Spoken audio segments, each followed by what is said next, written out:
प्यारे बच्चों, आज हम कक्षा 8वीं का जो पाठ 14 है अकबरी लोटा, तो इसका भाग 1 पढ़ने जा रहे हैं। इसके लेखक श्री अन्नपूर्णा आनंद वर्मा जी हैं।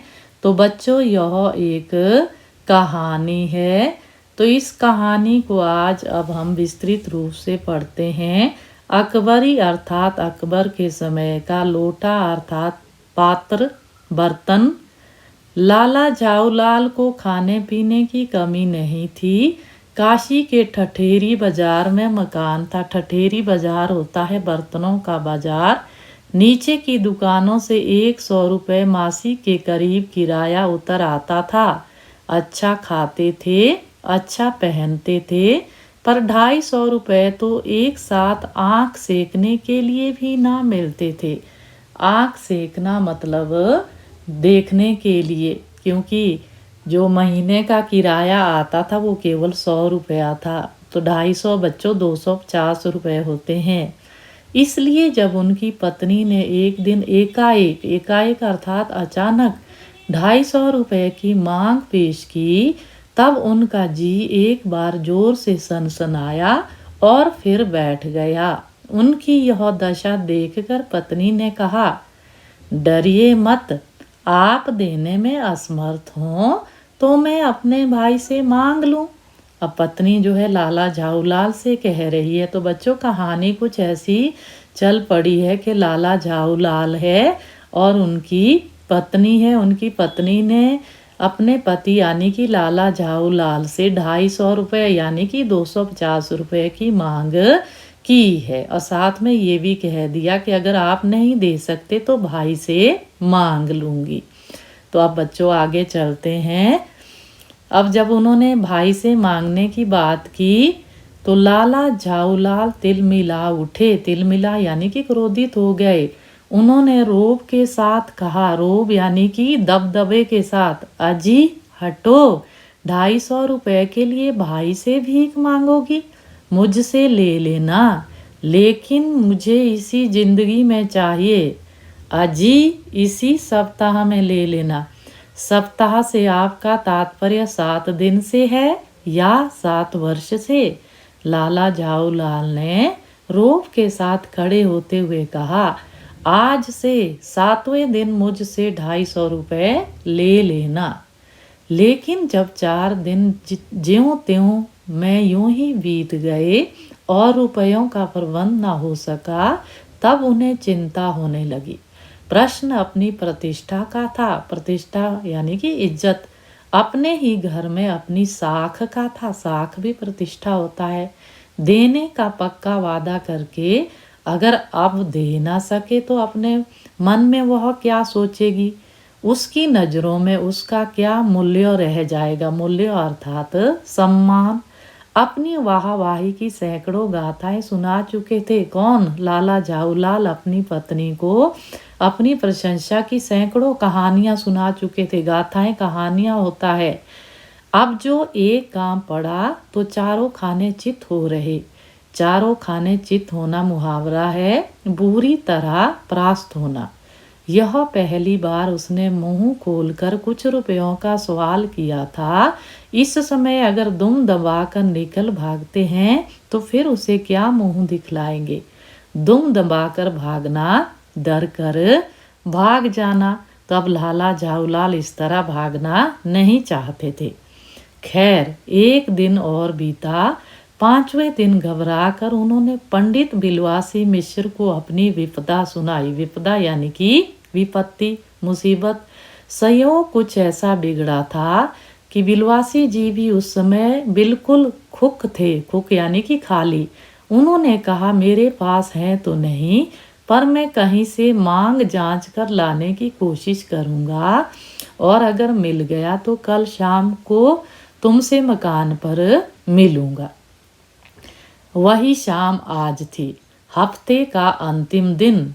कल 250 रुपये या तो गिन देना है या सारी हेकड़ी के से हाथ धोना है। हेकड़ी यानी कि दबदबे से, प्रभाव से।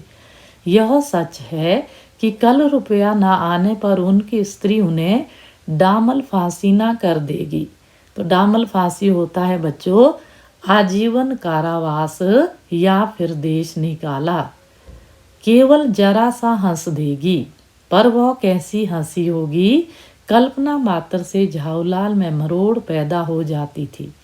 आज शाम को पंडित बलवासी मिश्र को आना था, यदि ना आए तो, या कई रुपए का प्रबंध वे ना कर सके। तो इस तरह की बातें लाला झाऊलाल सोच रहे हैं कि अगर पंडित बिलवासी जी ने रुपए का इंतजाम नहीं किया तो क्या होगा।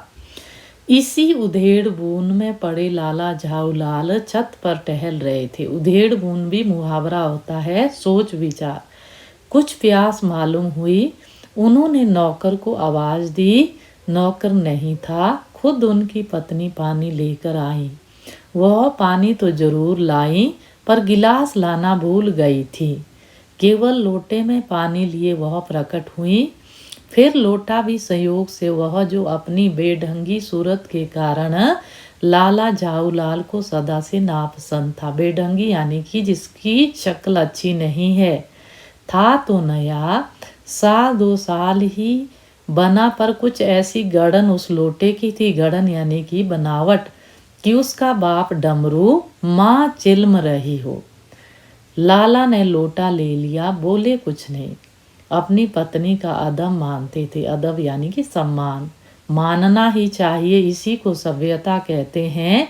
जो पति अपनी पत्नी का ना हुआ वह पति कैसा। फिर उन्होंने यह भी सोचा कि लोटे में पानी दे तब भी गनीमत है।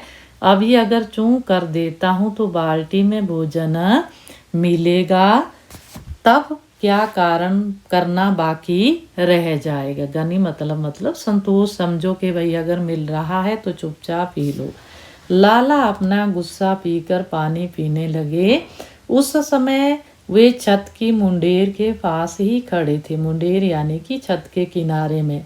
जिन बुजुर्गों ने पानी पीने के प्रबंध में यह नियम बनाए थे कि खड़े खड़े पानी ना पियो, सोते समय पानी ना पियो, दौड़ने के बाद पानी ना पियो, उन्होंने पता नहीं कभी यह भी नियम बनाया या नहीं कि छत की मुंडेर के पास खड़े होकर पानी ना पियो। जान पड़ता है कि इस महत्वपूर्ण विषय पर उन लोगों ने कुछ नहीं कहा है। लाला झाऊलाल मुश्किल से 2-1 घूंट पी पाए होंगे कि ना जाने कैसे उनका हाथ हिल गया और लोटा छूट गया। लोटे ने दाएं देखा ना बाएं, वह नीचे गली की ओर चल पड़ा। अपने वेग में उल्का को लजाता हुआ वह आंखों से ओझल हो गया। वेग होता है बच्चों गति, उल्का होता है टूटता हुआ तारा। आंखों से ओझल होना, छिप जाना। किसी जमाने में न्यूटन नाम के किसी खुराफाती ने पृथ्वी की आकर्षण शक्ति नाम की एक चीज इजाद की थी। कहना ना होगा कि यह सारी शक्ति उस समय लोटे के पक्ष में थी। खुराफाती होता है शरारती और इजाद होता है आविष्कार या खोज।